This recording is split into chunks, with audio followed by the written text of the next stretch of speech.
Hey guys, today I have a video for you on TMJ, or temporal mandibular joint dysfunction, if you want to say the long name for it and sound super smart.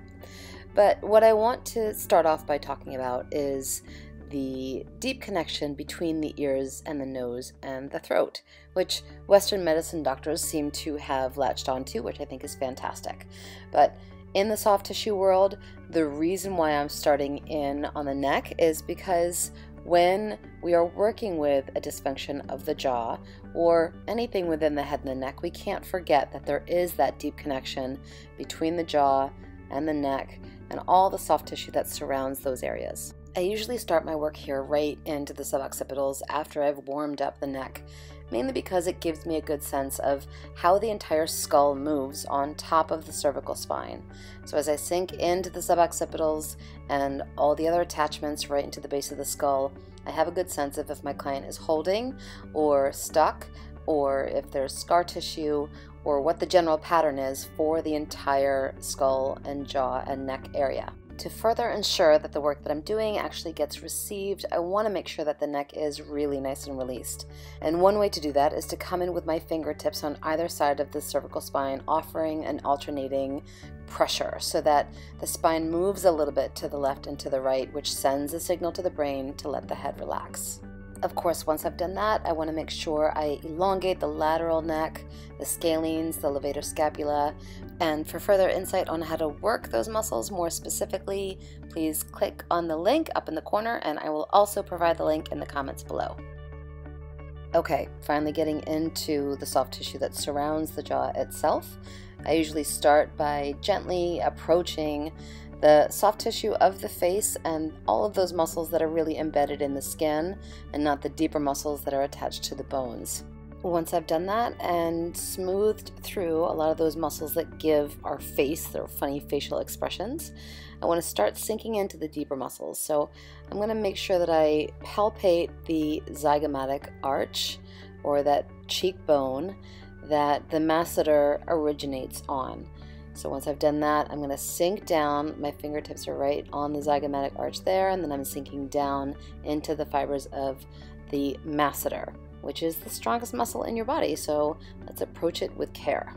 I've kind of worked through the lines of the masseter, and now I just want to focus on that attachment point into the cheekbone. So I'm sinking just inferior to the zygomatic, and then I'm pushing the connective tissue away, so allowing the tendon of the masseter to release a little bit. And I want to talk about pressure here because this masseter is so incredibly strong.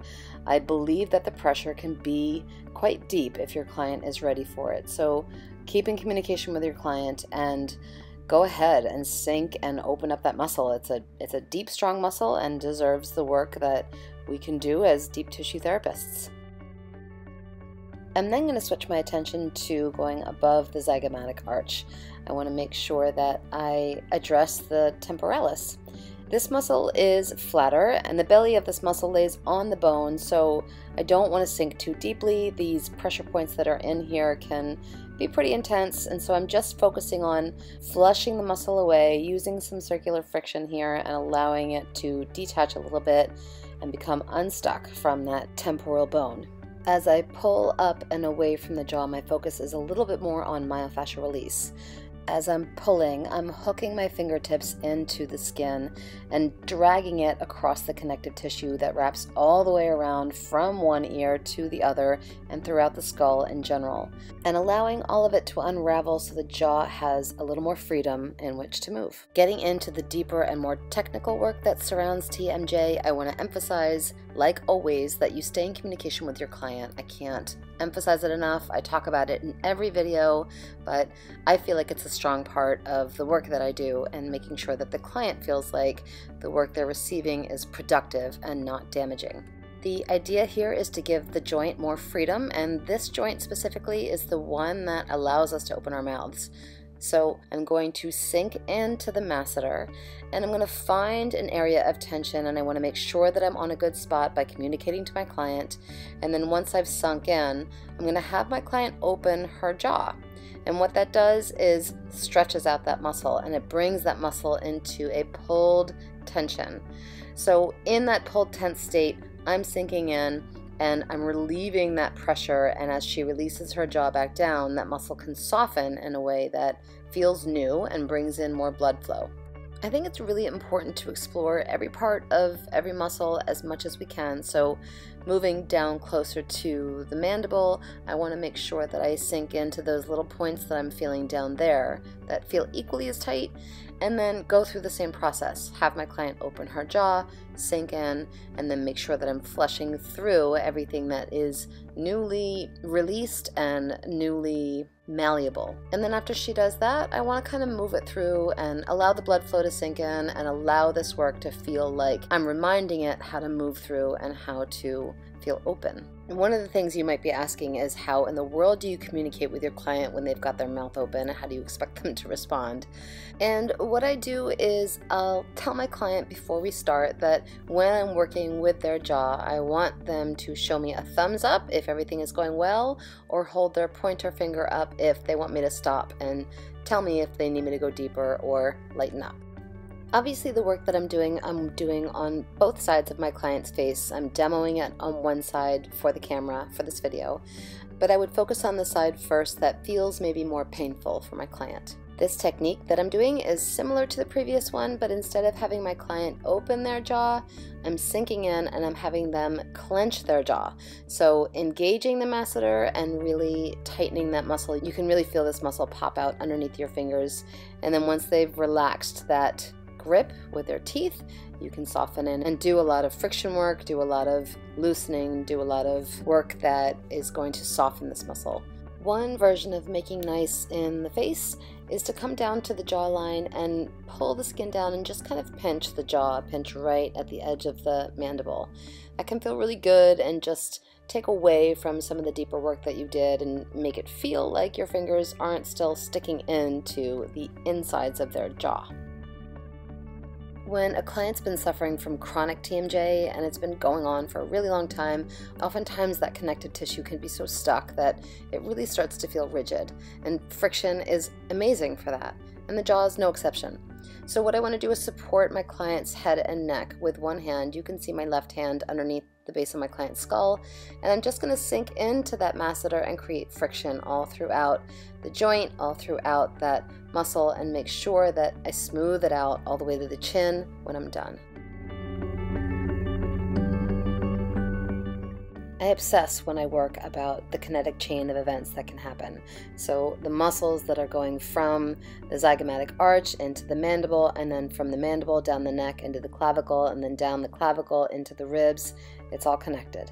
What I want to do is address all of that. And what I'm doing here with my client is holding at the base of the skull with one hand and using my other hand to stretch down the platysma and stretch down the lateral neck, and I'm going to sink underneath the clavicle, hook in pretty deeply with my fingers, and give that neck a good stretch. If this feels like it's too much for your client, conversely, shortening these muscles can also be equally as effective with that deep hook right below the clavicle. So I'm hooking in with my fingers again, shortening all those muscles, bringing her head towards that same side, and allowing those muscles to unwind in that softened state.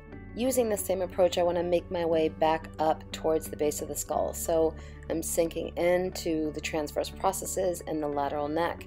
And every time I sink in with my fingertips, I'm using my other hand to soften these muscles and soften her neck towards that side, so that everything that's kind of gripping and holding and really creating this click and this tension in the jaw can release and let go.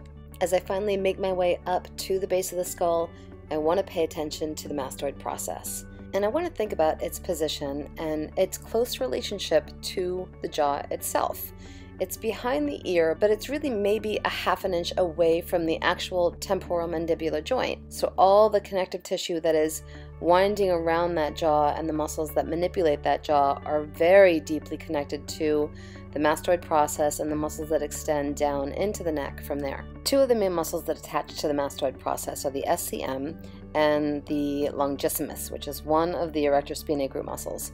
And so if you think about that, one kind of comes down to the front of the neck and one extends down your back. So these two muscles are pulling against each other, pulling the head forward and backward. And when the head gets pulled forward and backward, it's going to have an effect on how the jaw works, what the jaw does. And if we feel unbalanced, it is a very normal reaction to clench the jaw. And this is definitely one of the elements that feeds into this disorder. And finally, when I feel like I've worked my client's muscles to their capacity that they can receive in this moment, I usually end this work with some tension throughout the scalp. If they're okay with it, I'm going to grasp onto their hair close to the root and give some nice gentle pulls. Some people love this, some people don't, so make sure you get that feedback, but oftentimes it's just the icing on the cake for this kind of work. You guys are amazing. Thank you so much for watching. If you like this video, give it a thumbs up. Don't forget to subscribe. Check me out on social media. And if you ever see any of my clips downloaded onto somebody else's YouTube channel, please flag it. Please let me know. Somebody did that for me this week, and I can't thank you enough. So keep being awesome, keep doing body work, and I'll see you next time.